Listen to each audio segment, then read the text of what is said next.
So with spring starting to move on, I've just come into my greenhouse just to check on the canna lilies that I've been overwintering in the greenhouse away from the frost. I'm not sure how many of you have grown canna lilies, but if you don't, I would suggest you do. They're fantastic plants for the garden and give you that little bit of an exotic feel throughout the summer.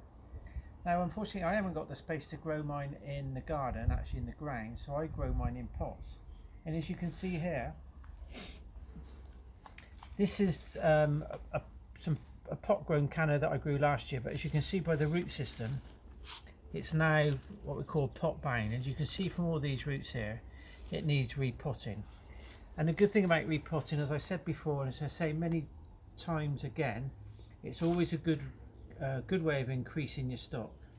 Now it's really straightforward, and I'll just take you through what I do. So you can see here, this is what we call the rhizome. So this is your bowl full of sugar, which is what's going to increase your stock.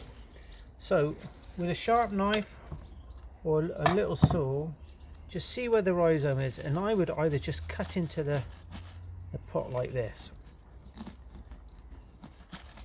It should start to break away from you like this. I'll get my saw in a minute.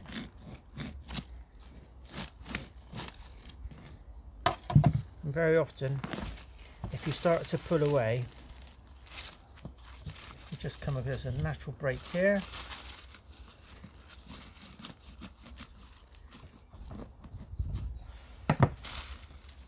Now it is quite tough.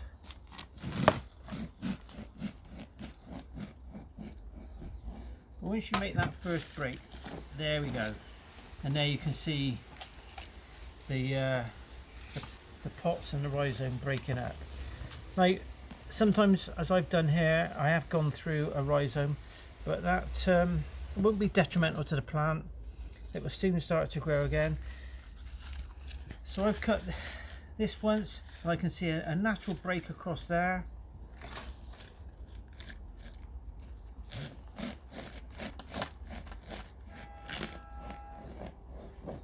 And there we go. And already I'm gaining more stock with every cut. So as you can see here, here's the rhizome. What we call the eyes, or the new shoots, are to the top.